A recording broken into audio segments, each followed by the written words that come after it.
Good morning from Panhandle Outdoors, America's only daily outdoor TV show.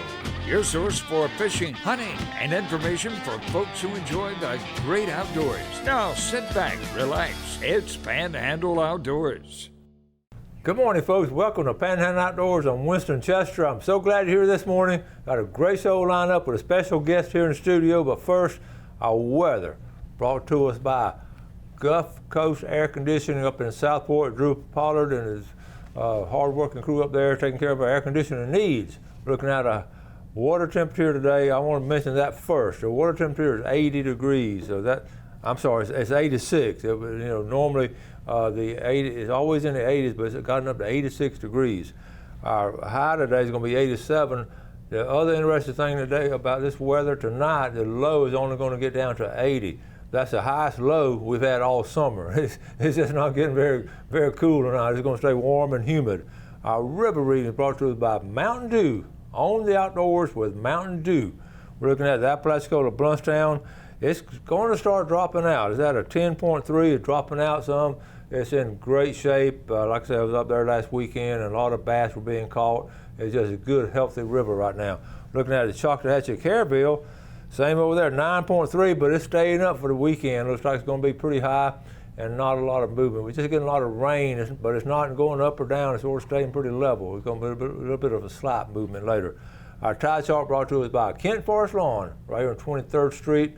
Looking at strong tides. Looking at high tide this morning right here at 8 o'clock, and then it's going to go out till tonight at 7:20. So, these morning tides are really high. I've noticed at my house and all up in there, really good. If you like to fish high tides, get up there at the crack of dawn. He's right there at a high tide this weekend and going next week.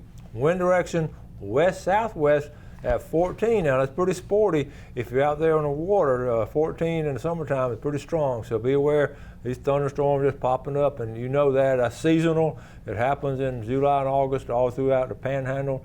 And they have some strong winds, and that lightning comes in really fast. So just be aware of it. I've been around some of our captains or talked to some of the inshore captains, and they've canceled some of their trips because of this weather. They just don't want to take chances. They always err on the safe side, which is great. That's the way it should be, and that's why they do it. So just be aware of that. Let's take a break, and we'll be right back with our guest.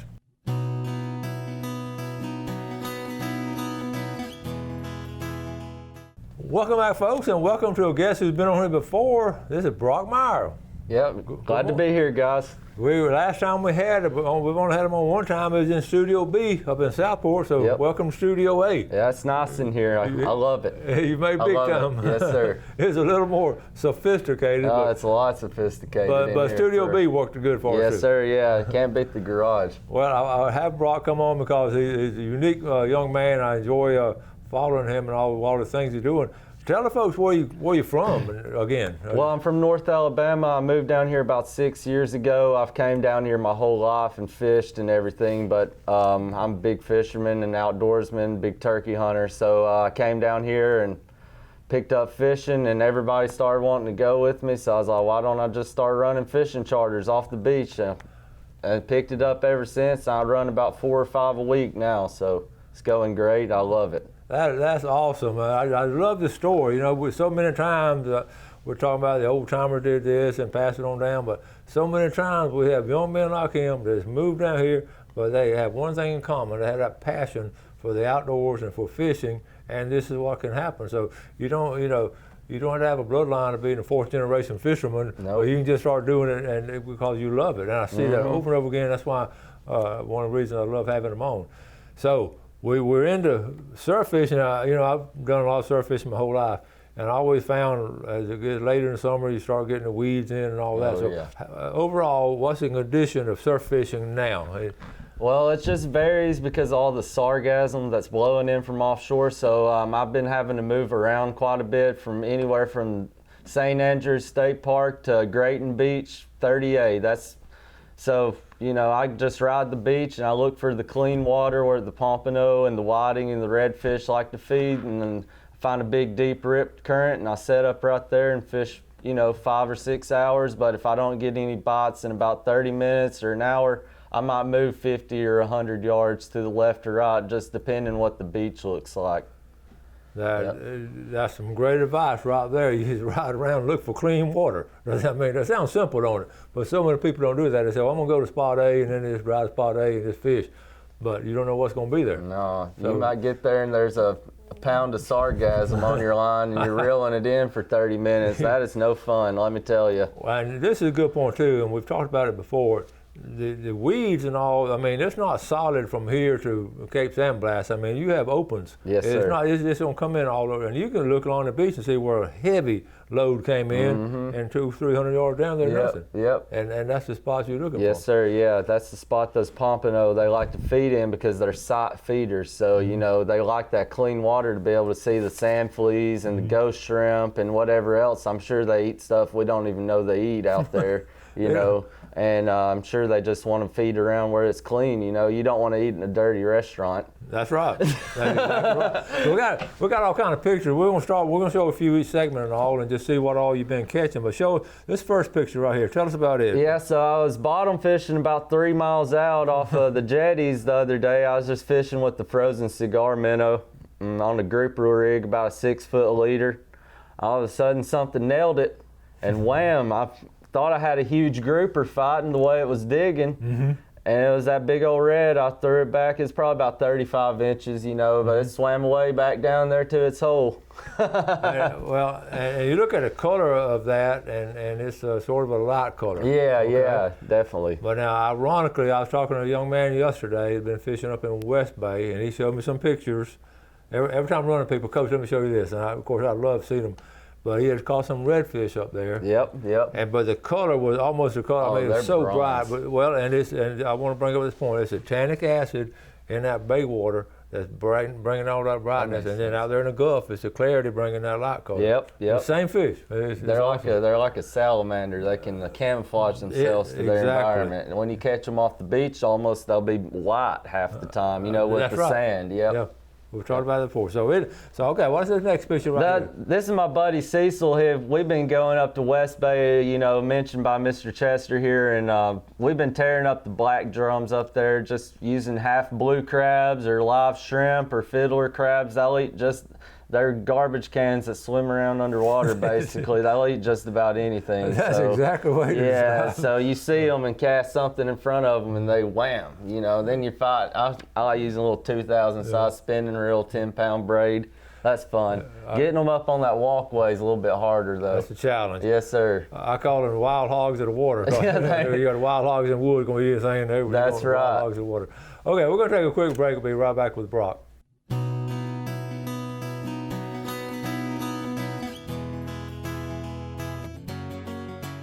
Welcome back. Here with Brock Myers, surf fisherman extraordinaire, and taking trips and everything now. Taught himself how to do it and been very successful. Before we get back to Brock, we want to add some names. Y'all are still sending names in, which I'm very proud of. So in the pickle jar, we're going to add Matthew Allen Finch from Chipley, Slim Tiller, DuPont Lake, Miranda Ward, and Travis Ward. Okay, so we'll be drawing Friday for the gift certificates and the seafood and all. So send your name in time. We're going to do that sweepstakes pretty soon. In fact, I've been putting it together, putting things in a box. So we're going to give away 3 baskets of all kind of stuff from Panhandle Outdoors to give away to our viewers. Before we get back to Brock's pictures, I want to show some freshwater pictures up here out of Jackson County. Matthew Buckshot Grantham was fishing with McLean Baxter. Folks, that's a nice catfish there. Look at here. That's some bad looking fish. Look at that. Those are blue cats, right? You caught them up in North Alabama, didn't you? Yeah, those are blue cats. Yeah, really nice blue cats. They good job, Buckshot. And I wanted to make sure y'all get recognized all that hard work and all. So I'm working out 2 machines now, so y'all be patient with me. Up in when you were in North Alabama, y'all did a lot of that. Oh, we tore them up, man. They're on the TVA, Tennessee Valley Authority. They built a bunch of dams on the Tennessee River to create electricity for our area. Mm-hmm. Man, they said back in the day, my granddad used to tell me there was divers that went down there to work on the dam, and they wouldn't go back because there was catfish the size of Volkswagen Beetles down there. And I mean, I don't know how true that is. I think it's true because I've heard that story from people reliable that like the granddad saw, and then over here when they did the same thing at the Jim Woodruff Dam over here in Sneeds and Chattahoochee, heard that same story about the catfish was so big. The catfish never come to near the surface, so you never see them. But when you go down there to look for yourself, it's kind of like a Goliath grouper down there, you know. So. Yeah. All right. So that's people. I'm pulling these pictures up. If they want to go surf fishing, how are they going to get a hold of you?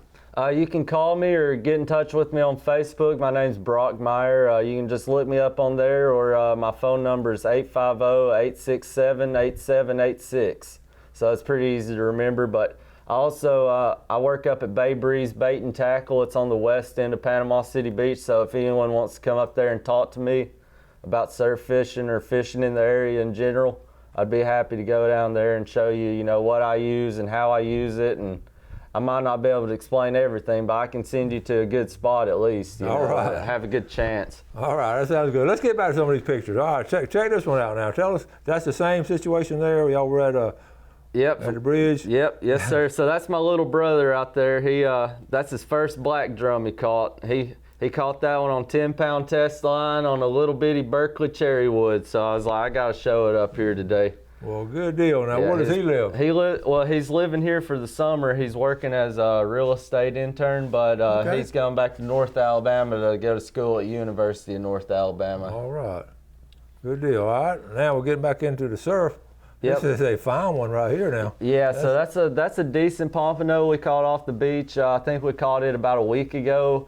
It ate a sand flea and green fish gum. Fish bites will work. I just like adding something onto my sand flea to hold it onto the hook, because right now there's so many pinfish, baby whiting, baby pompano, that all that's happening is your bait's getting stolen the whole time basically. So it helps out to have a little assurance on your hook and just add something that's going to stop it and add some color and some scent to your spread out there.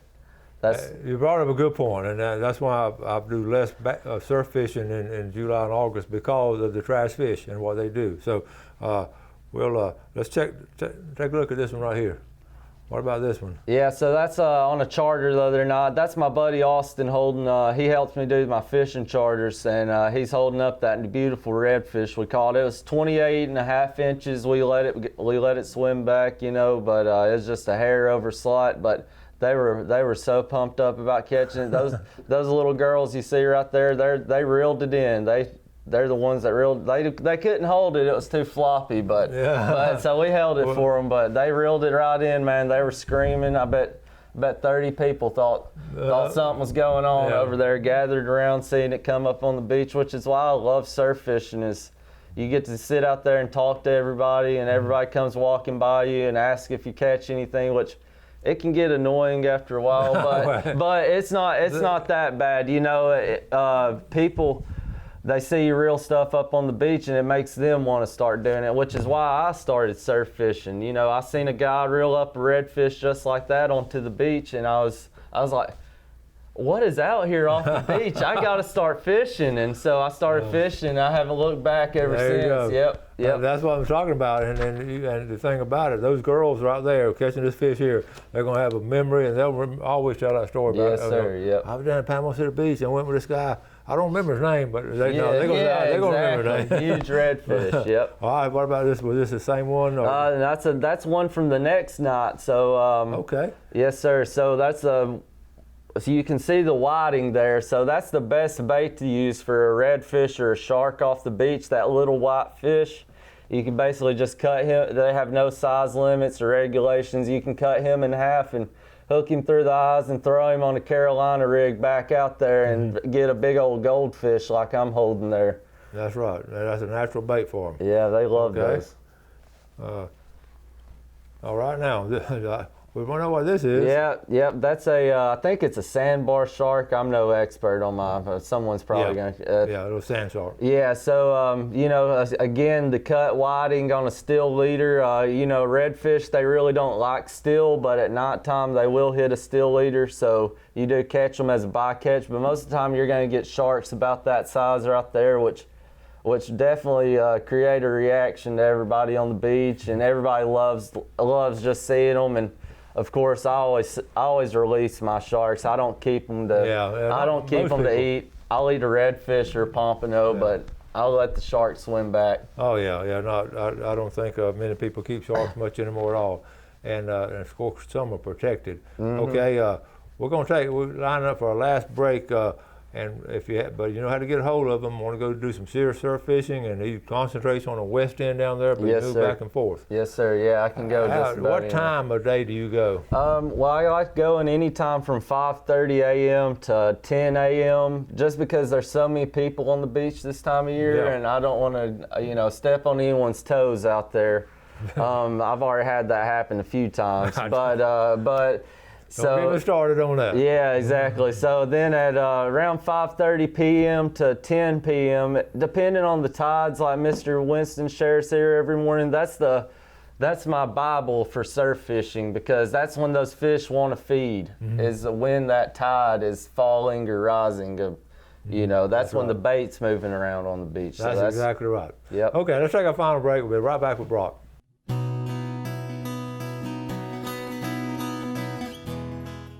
All right, sitting here with Brock Meyer, having a great time talking to him, enjoying him coming on. He's got a great positive attitude and taking a lot of people fishing, having a good time. So, yes, sir. I'm glad to have you. Let's take a look at our fishing game times today, brought to us by Blue Water Outriggers in Port St. Joe. We're looking at 10:29 to 12:29, just one time today. So that's good there. I do want to give a shout out, talking about our eastern end of the viewing area. Talked to Mary Lawhorn last night, and she's the one that sort of manages all the tournaments, and they're getting ready for the Sea Quarter, the big tournament in August, and a big crowd. They already had some boats registered. They're way ahead of schedule. But she wanted me to know, she called me to want me to know about the kids tournament. They have a big kids tournament every year. That's awesome. Carabel. Yes, sir. And everybody has kids tournaments, and you try to get 20, 30 kids out. It's great. Folks, I wrote it down. They do this every year. This year, 196 kids registered for and fish the kids tournament. That's amazing. And she's going to send me some pictures of the kids. We do it every year, and catching all different categories and all. And just, this is a small town, one of the smaller towns on the for coast. Sure. And they have 196 kids fishing. So congratulations to Mary and the Sea Quarter staff. And I'm looking forward to seeing y'all in about 2 weeks. 2 weeks. We're going to be down there for a couple of days catching them big king mackerel. Heck yeah. All right, we got.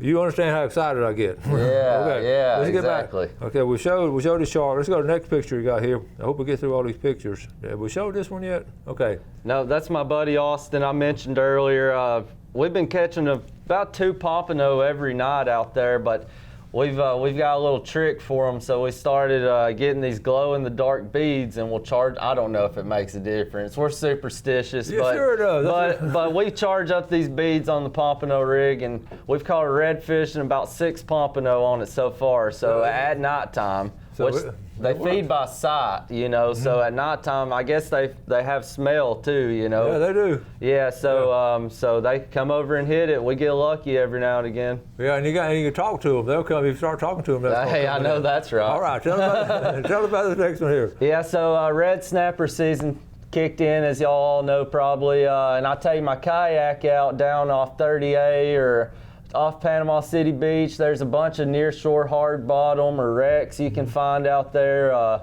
And I just troll out there and I catch king mackerel, red snapper, mangrove snapper, lane snapper off my kayak. I love it. I love it. You can't do that in North Alabama.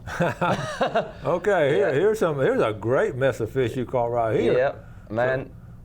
I almost had another big black snapper, about 25 inches, but it got off right at the kayak, man. Right there, 2 or 3 inches from me, it got off, but that's part of it out there. I know where he's sleeping now, though, so. How about the next one? Yeah, there's a nice black snapper, mangrove snapper. That's one of my favorite fish to eat right there. That's a good eating fish. And I'll tell you, if you want to go out and target those near shore, I figured out that if you taper your leader down, so I'll use 5 foot of 50-pound fluorocarbon, but then instead of tying my hook to it, I'll tie another swivel, and I'll tie about 2 foot of 30-pound fluorocarbon in that lighter leader. I think those black snapper, they can't see it as much. That's interesting. And those pressured fish, they don't see that heavy leader, so that you use a smaller hook and a lighter line, they'll nail it half the time. My buddy, he didn't even catch anything that day out there, and I was I caught 3 red snapper, 2 were undersized, threw them back, and I caught almost 2 black snapper. I had that one in the picture there, and the one that got away. Always the one that got away. Yeah, that's true. And, Buddy didn't catch him, but you were rigged up in your rig, and you were calling, right? I mean, I tried to give him one, Robbie. Yeah. Okay, right here. You got everything on your kayak? Yeah, man. Yeah, that's a mess right there going on. I was out there about 2 miles that day, but that's a quite a workout getting back in with the tide and the current and everything. Oh yeah. But that's a nice white porgy. I think it's a white porgy I got off my kayak. I know it's a porgy of some type. But man, that's talking about some good eating fish right there. You can't beat it. Okay, and let's see. That takes care of most of the pictures. Yes, sir. We've got a couple of minutes left and all. And that's why people don't realize, we just get out there just a little bit, 400, 500, 600 yards offshore, and there's all kinds of things out there. Yeah, man. If you've never been to the Grayton Turtle Reef, that's a great place to go and check out. It's on 30A in Grayton Beach, Florida. You can swim out about 200 yards or float out there on the float, and there's concrete pillars that stick up out of the sand. You can dive out there, and there's black sea bass, big mangrove snapper. You know, they're so smart, they probably won't hit anything, because I've tried. So you were taking, are you allowed to spearfish those? Or I think so. You are allowed to spearfish those. About doing that. Yeah, I'd like to get into that, you know, one day. That'd be fun off my kayak. But okay. Big sharks we got next month or two, you're going to be fishing heavy. Yes, and sir. they go out and find you at Bay Breeze Bait and Tackle? Yes, sir. Bay Breeze Bait and Tackle. Okay. You can get with me on Facebook. My company name's Panama City Beach Surf Fishing Tours. And my phone number is 850-867-8786. All right, so if you got some folks, you can try it yourself. You got folks coming out of town want to do some surf fishing, I would highly recommend Brock. He puts his money where his mouth is. You see the fish he catches, and I get a kick out of him. He stays in touch with me, and we're glad to have him come on a fairly regular basis. Now you know where Studio A is, so yes, sir. You'll know how to get here. It's beautiful. Thanks for coming on, buddy. Thank you, Winston. Yes, sir. I appreciate it. All right, and good luck, and stay in touch. Yes, sir. I will. Thank you. Thank you all for watching Panhandle Outdoors. We appreciate the viewership. Tune in tomorrow. Do something good today for someone else, and God bless. Thanks for watching America's only daily outdoor TV show, Panhandle Outdoors with Winston Chester, featuring hunting, fishing, and other activities and information to help you enjoy the great outdoors. Join us next time for Panhandle Outdoors.